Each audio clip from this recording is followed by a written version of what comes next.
Computer whiz kid, talented software developer, shrewd businessman, benevolent philanthropist, global health expert. There can be no doubt that Bill Gates has worn many hats on his remarkable journey from his early life as the privileged son of a Seattle area power couple to his current status as one of the richest and most influential people on the planet. But as we have seen in our exploration of Gates' rise as unelected global health czar and population control advocate, the question of who Bill Gates really is no mere philosophical pursuit. Given that we are currently living through a crisis that has been predicted by Bill Gates, which is triggering a response from the global health organizations that the Bill and Melinda Gates Foundation has bankrolled, and driving us toward a vaccination and biometric ID solution which Bill Gates has been working on for years, the answer to the question, who is Bill Gates, is quickly becoming one of the most important questions of our lives.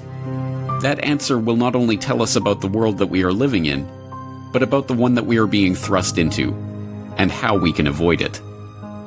Today we will attempt to answer that question as we examine the motives, the ideology, and the connections of this man who has been so instrumental in shaping the post-coronavirus world. Meet Bill Gates. You're tuned into the Corbett Report. So who is Bill Gates? Some argue that he's a genius who leveraged his natural computer savvy into a billion-dollar fortune. You're called a genius, and well, no, I don't think that embarrassed you at all. They call you a genius. Part of your genius is that you are a computer whiz, and the other is that you did have the business acumen to turn it into a working company. Are you a business genius too? Well, I wouldn't say genius. Others insist that he is a visionary who has changed our lives with his foresight and bold imagination. Bill had a vision, and I understand it went back even then, that computing would be ubiquitous. It would be part of all of our lives. And indeed, as you all know, he executed on that vision, and the world today has changed so dramatically, in large part due to the work that Bill has done throughout the years. He has been hailed as a shrewd executive who built the Microsoft empire with his remarkable talent for business. When the biographers and historians write the history of the 20th century, Bill Gates is going to go down as the best businessman of our century, and Microsoft is one of the greatest companies of the 20th century. And he has been praised as a philanthropist who is selflessly devoting his wealth to improving the lives of people around the world. Bill, even your harshest critic would have to admit that your philanthropy work is, planet-shaking, incredible, and could be, if you make it a second act, so amazing that it would dwarf what you've actually done at Microsoft.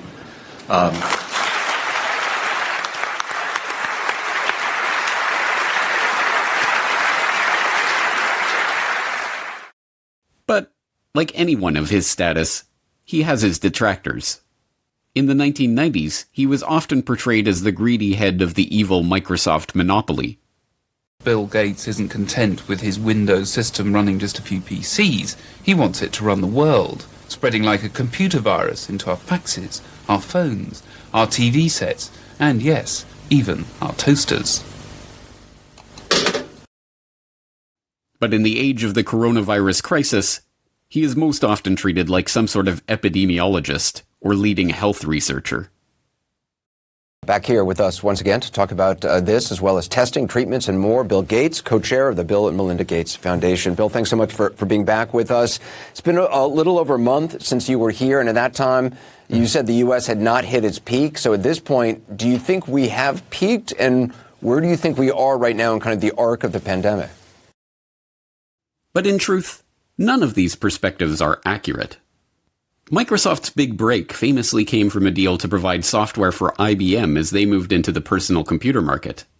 But the deal was not the result of Gates' technical genius or amazing business acumen.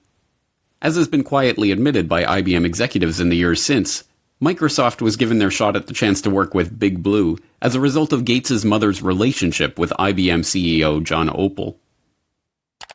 You remember your partnership of IBM and Bill Gates. How did it break up? I do remember very well, actually. Bill Gates, at the time, at the beginning of our relationship with him, was living on pizza and Pepsi-Cola in Albuquerque, New Mexico. And his mother happened to be on the United Way board with our chairman and asked our chairman to help him. And, when the chairman comes in and tells you to go help this kid, 900 people get on the plane Monday morning and they all go down to try to help Bill Gates. So I don't see Bill Gates as this great creative person. I see him as an opportunist. And in fact, in those days, there was a lot of sharing of software code. People gave it away. In Silicon Valley, they would share everything. He came in and he tried to control everything and put a price on it. Computer historians have long known how the basis for what became MS-DOS was not Bill Gates' brilliant imagination, but QDOS, a quick and dirty operating system that had been thrown together by Tim Patterson, a worker at Seattle Computer Products, as a placeholder until he could sell a proper operating system to his customers. And as even Gates himself admitted, the breakthrough graphical user interface that became the basis for Windows was ripped off from the researchers at the Xerox Palo Alto Research Center. As Bill would say after Apple unsuccessfully sued Microsoft for copyright infringement over Windows GUI, "Hey, Steve, just because you broke into Xerox's house before I did and took the TV doesn't mean I can't go in later and take the stereo." And, as Gates also admits, it is not a spirit of selfless generosity that motivates his interest in vaccines and other lucrative health interventions. I'd like to talk to you about your approach to vaccinations. You wrote something recently, and like you always do, you kind of looked at the problem from a scientific and business perspective on things.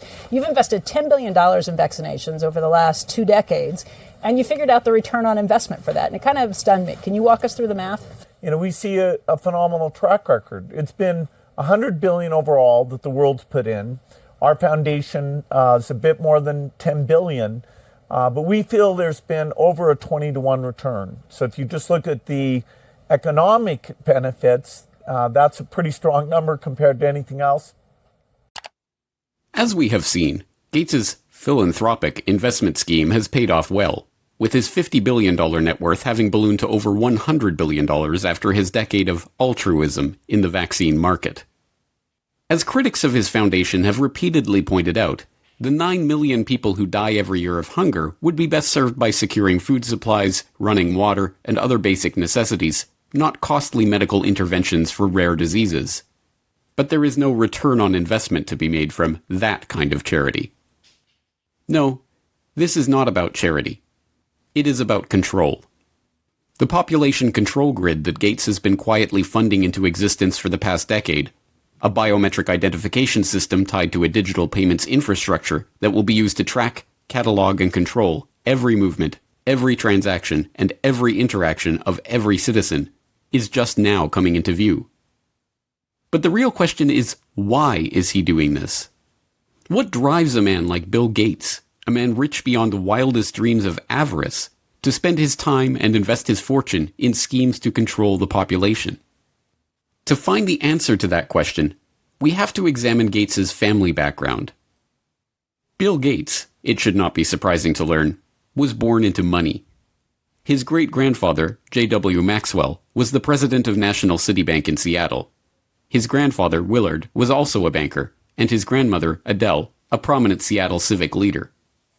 Bill Gates' mother, Mary Maxwell Gates, was a scion of the Maxwell banking family and, by all accounts, as hard-driving as her forebears.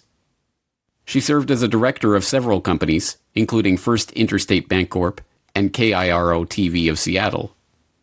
She served as a regent at the University of Washington, and she was appointed to the board of the United Way of America, where, as we have seen, she persuaded IBM CEO John Opel to help her son in his fledgling software development career. Bill's father, William H. Gates Sr., was a prominent Seattle area lawyer.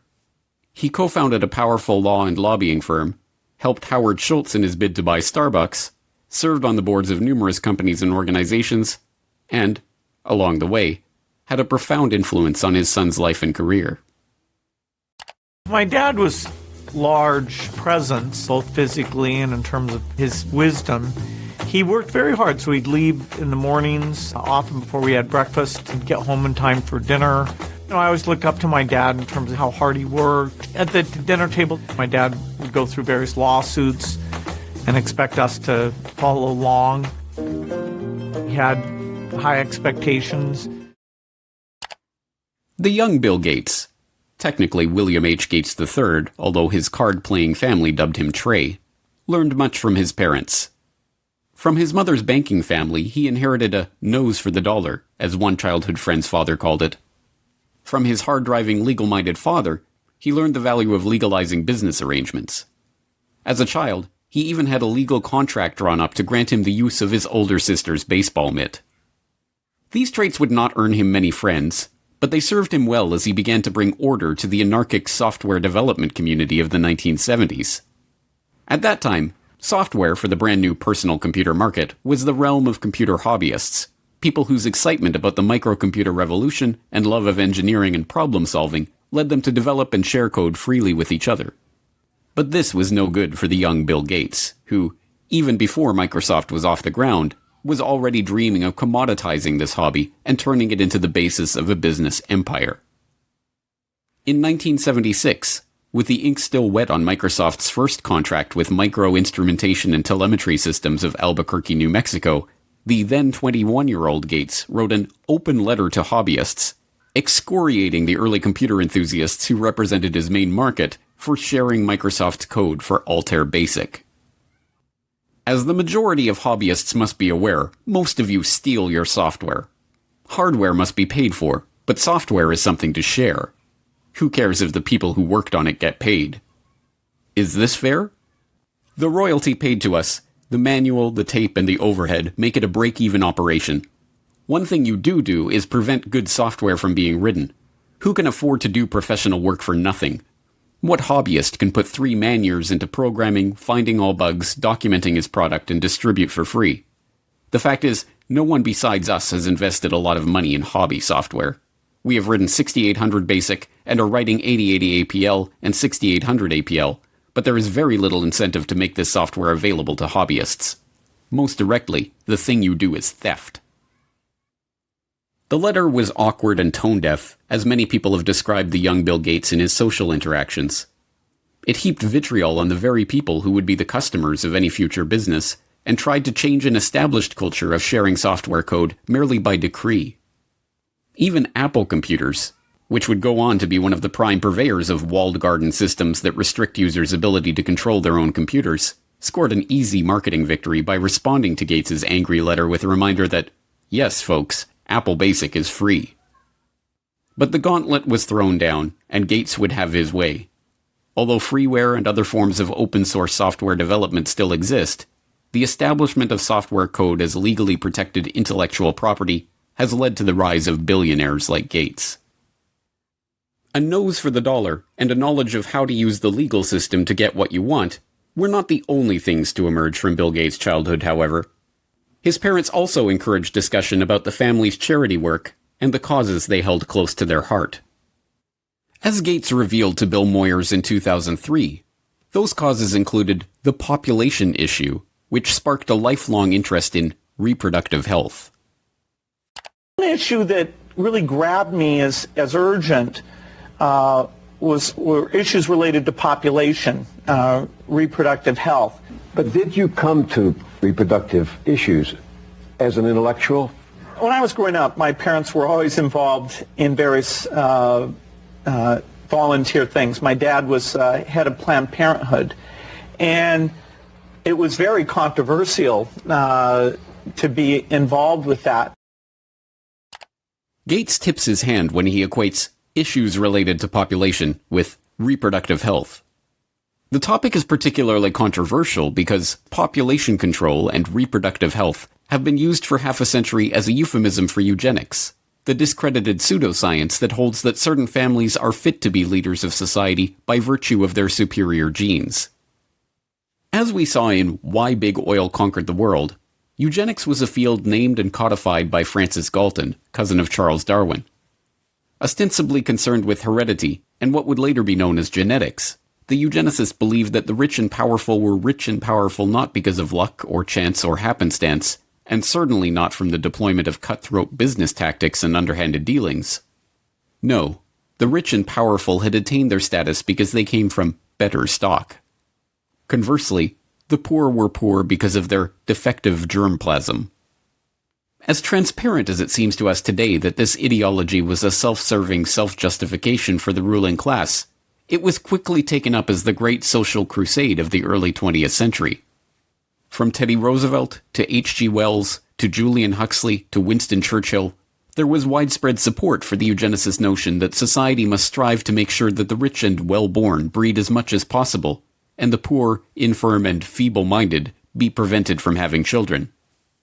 A common eugenicist argument was that the scarce resources of society should not be used to support the lower classes, as that only encouraged more of their kind.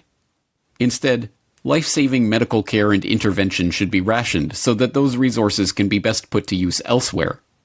So-called negative eugenicists even took things further, with some, like famed playwright George Bernard Shaw, calling for people to be called before a state-appointed board to justify their existence or be put to death. But there are an extraordinary number of people whom I want to kill. Not in any unkind or personal spirit, but it must be evident to all of you, you must all know half a dozen people at least, who are no use in this world, who are more trouble than they are worth. And I think it would be a good thing to make everybody come before a properly appointed board, just as he might come before the income tax commissioners, and say every 5 years or every 7 years, just put him there and say, sir or madam, now will you be kind enough to justify your existence? But in the post-World War II era, as the name of eugenics became tarred by association with the Nazi atrocities, the talk of death panels and other harsh eugenicist notions was dropped from public conversation. Now, the quest to reduce the size of the poor population was spoken of as population control and reproductive health. Still, occasionally, these old negative eugenics ideas are revisited in moments of candor. You're raising tuitions at the University of California as rapidly as they can, and so the access that used to be available to the middle class or whatever is just rapidly going away. That's a trade-off society is making because of very, very high medical costs and a lack of willingness to say, is spending $1 million on that last 3 months of life for that patient, would it be better not to lay off those 10 teachers and to make that trade-off in medical costs? But that's called the death panel, and you're not supposed to have that discussion. It is worth questioning why this man, who openly muses about death panels and the trade-offs of providing health care to the elderly, is to be taken completely at face value in his attempts to slow population growth in the Third World, or to handle a coronavirus health crisis that primarily affects the elderly. That the Gates agenda is being driven by a eugenicist ideology is suggested by multiple lines of evidence, both historical and current. As we have also seen in Why Big Oil Conquered the World, the Rockefeller family was instrumental in funding and promoting eugenics, both in America and overseas. The Rockefellers helped fund the Eugenics Record Office. The founding director of the Rockefeller Institute for Medical Research, William Welch, sat on the ERO's board and helped direct its activities. The Rockefellers sponsored the studies of the eugenics researchers at the Kaiser Wilhelm Institutes in Germany, including Ernst Rudin, who would go on to draft Nazi Germany's forced sterilization law. And, when the American Eugenics Society became embarrassed of its own name, its longtime director, Frederick Osborne, merely took over as president of the Rockefeller-founded Population Council. This dedication to the cause of public health did not escape the approving gaze of Bill Gates Sr. In a chapter of his 2009 book, Showing Up for Life, called Walking with Giants, he writes admiringly of the Rockefellers and their influence in the field. Every corner we've turned in the field of global health, we've found that the Rockefellers were already there and had been there for years. When we committed to childhood immunization, we found ourselves building on efforts the Rockefeller Foundation had helped launch and fund in the 1980s. When we became interested in fighting malaria and tuberculosis, we learned that the Rockefellers had been studying the prevention and treatment of such diseases around the globe for, in some cases, as long as 100 years. A similar dynamic held true in the case of HIV/AIDS. A lesson we learned from studying and working with the Rockefellers is that to succeed in pursuing audacious goals, you need like-minded partners with whom to collaborate.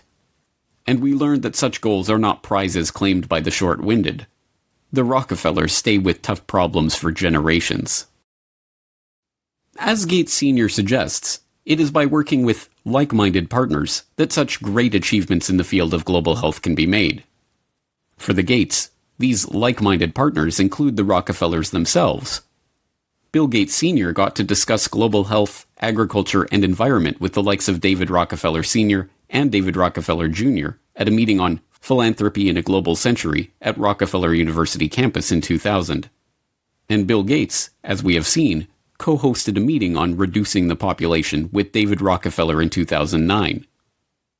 But the most salacious hints of a deeper agenda are not to be found in the Gates' public associations, but in the associations that they have tried to hide from the public.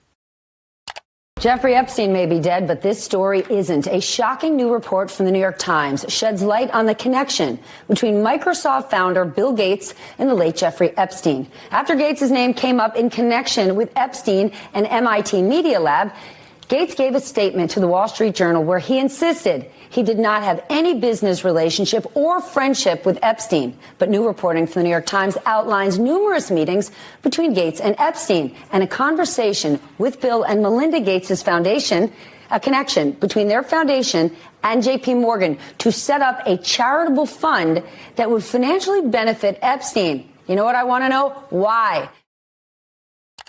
Beginning in August of last year, a string of information connecting Bill Gates to convicted sex offender Jeffrey Epstein began to emerge. Flight logs revealed that Gates had flown on Jeffrey Epstein's private jet. An email surfaced showing disgraced MIT Media Lab director Joy Ito, who resigned from his position after it was discovered that he had helped cover up Jeffrey Epstein's identity as an anonymous donor to the lab, informing his staff that a $2 million donation to the lab in 2014 was a gift from Bill Gates, directed by Jeffrey Epstein. As the story gained momentum, Gates tried to downplay the relationship, with a Gates spokesperson protesting that Gates didn't know it was Epstein's plane, and Gates himself insisting that, "I didn't have any business relationship or friendship with Epstein." This was immediately contradicted by the New York Times, who reported in October of 2012 that Gates had in fact met with Epstein on multiple occasions, even going so far as to discuss the creation of a multi-billion-dollar charitable fund with seed money from the Bill and Melinda Gates Foundation and JP Morgan Chase. According to the Times, Gates emailed his colleagues about Epstein in 2011. "His lifestyle is very different and kind of intriguing, although it would not work for me."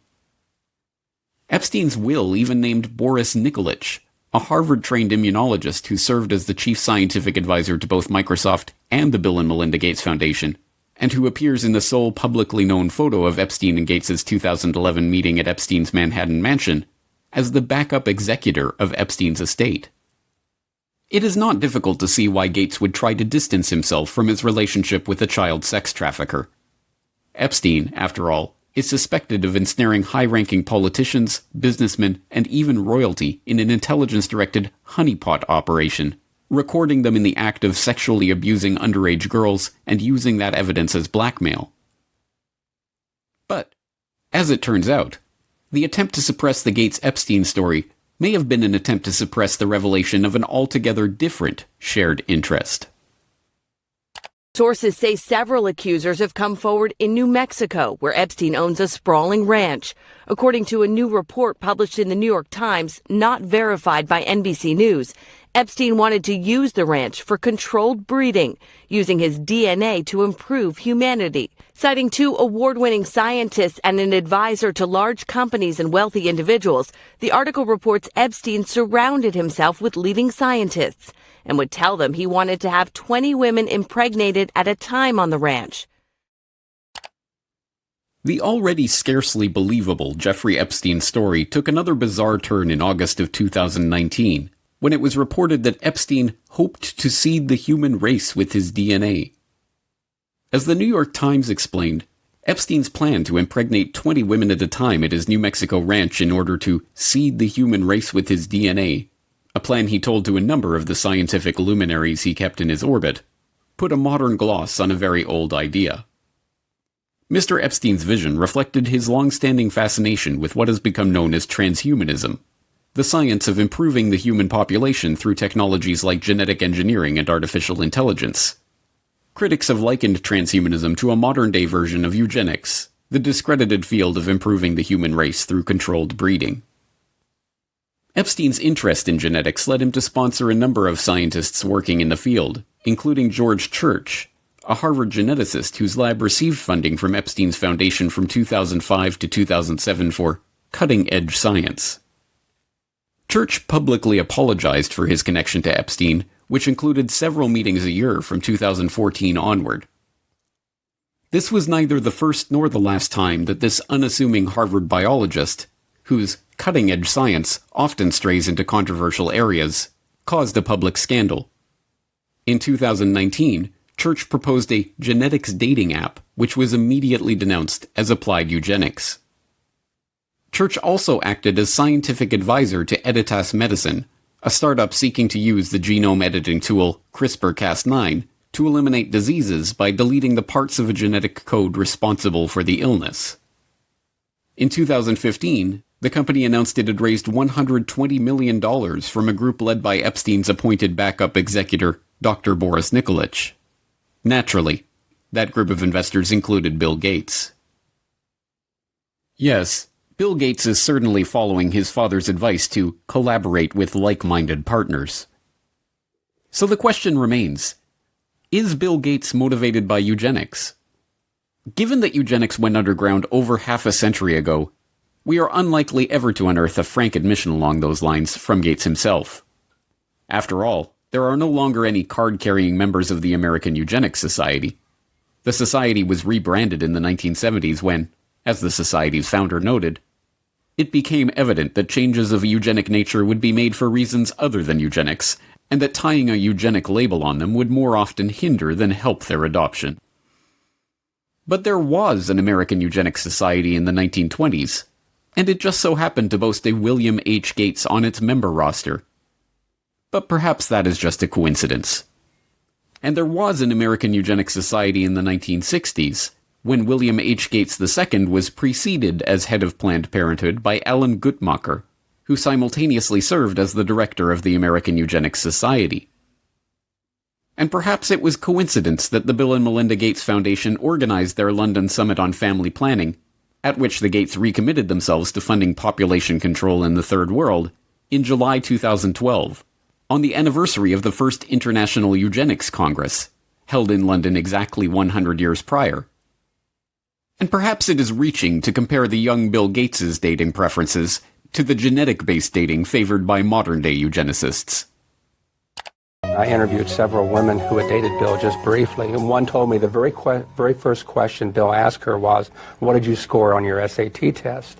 You know, this is not exactly, you know, what a young woman wants to hear. For Bill Gates, though, he had scored a perfect 800 on his math portion of the SAT, and this was a matter of pride with him, and he wanted to make sure whoever he was dating, you know, had scored a pretty high grade.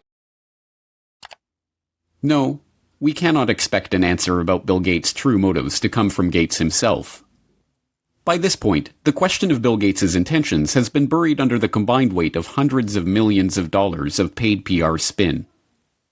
Like the Rockefellers before them, the Gates have long since learned the secret of enlarging their family fortune, not to mention their control over the human population, by donning the mask of philanthropy. There are many perspectives on Bill Gates.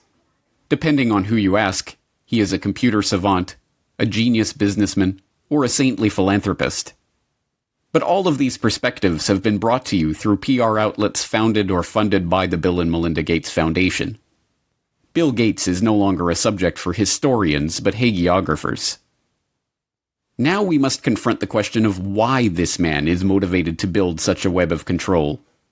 Control over our public health agencies.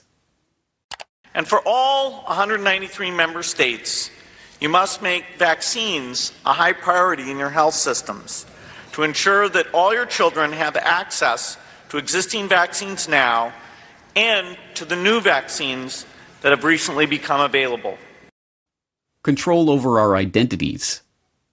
And the lack of an ID system is a problem, not just for the payment system, but also for voting and health and education and taxation. And so it's a wonderful thing to go in and create a broad identification system. Control over our transactions.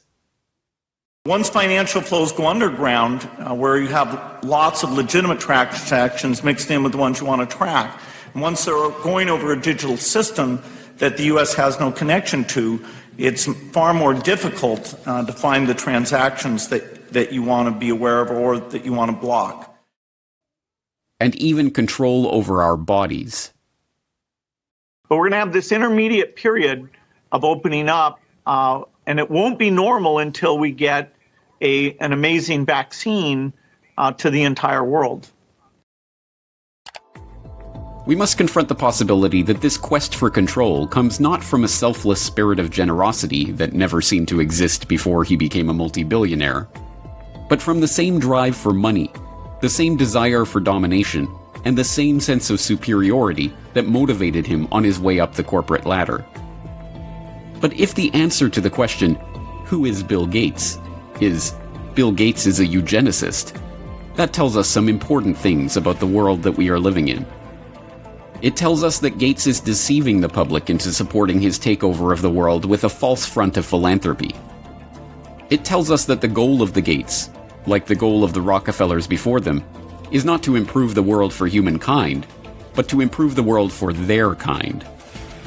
And most importantly, it tells us that Bill Gates is no comic book supervillain, single-handedly directing all of the chaos that is unfolding in the world or single-handedly bringing his own order to that chaos. No, if Bill Gates is a eugenicist, driven by a belief in the superiority of himself and his fellow wealthy elitists, then what we are facing is not one man, or even one family, but an ideology. This is not a trivial point. One man, whatever his wealth, can be stopped easily enough. But even if Bill Gates were to be thrown in jail tomorrow, the agenda that has already been set in motion would continue without missing a beat. An entire infrastructure of researchers, labs, corporations, governmental agencies, and public health bodies exists, funded more often than not by Gates, but driven by the belief of all those millions of people working for these various entities that they are truly working in the best interest of the people. No, an ideology cannot be stopped by stopping one man. It can only be stopped when enough people learn the truth about this agenda and the world of total, pervasive control that is coming into view. If you have watched all 4 parts of this exploration on Bill Gates, then you are now one of the most informed people on the planet about the true nature of this agenda. You have seen how the takeover of public health has been used to railroad the world into a headlong rush toward mandatory vaccinations, biometric identification, and digital payments. You have seen how the pieces of this puzzle fit together, and how they represent a far greater threat to the future of humanity than any virus. Here is the good news. Armed with this information, you have the antidote to the scourge of this eugenicist ideology. The truth is that ideologies are viruses of the mind. They spread from person to person, infecting them with ideas that can lead to a disease of the body politic. But here is the even greater truth. Inoculations do work. Inoculations of truth against the lies of those spreading their poisonous ideology. If you have made it this far, it is incumbent on you to help inoculate those around you against the corrupt ideology of Bill Gates and all those who seek to control the population of the world. You must help to spread this information so that others have a chance to see the bigger picture and decide for themselves whether they are willing to roll up their sleeves and accept what is coming or not. But time is not on our side. Even as we speak, mass vaccination campaigns are being prepared. We are already building our plans to vaccinate the whole city of Chicago and working with others across the region on a major plan for this. We've bought syringes, we've bought cold boxes, we've planned out locations. Biometric identification schemes and immunity passports are already being rolled out. And so while we started with travel at our core, we're a biometric secure identity platform where it's always been about attaching your identity to your boarding pass at the airport, or your ticket to get into a sports stadium, or your credit card to buy a beer. And so now with the launch of Clear Health Pass, it's about attaching your identity to your COVID-related health insights for employers, for employees, for customers.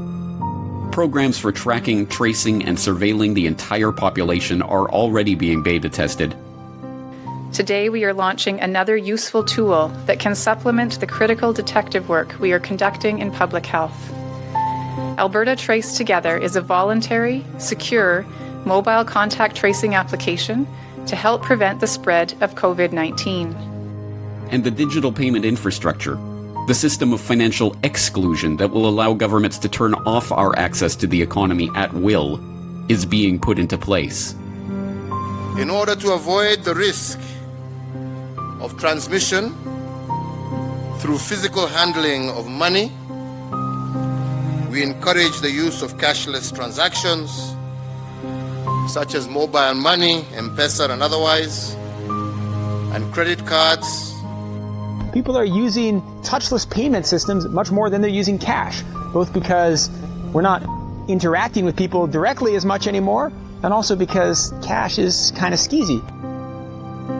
We must spread the word about the dark nature of this population control agenda to as many people as we can, before our ability to speak out against this agenda is taken away for good. Thanks to the likes of Bill Gates, the virus of this population control agenda is already here. It is threatening to crash the system as we've known it. But if Bill Gates has taught us anything, Applications like Word and Excel. it's how to deal with a virus. It's time for a hard reset.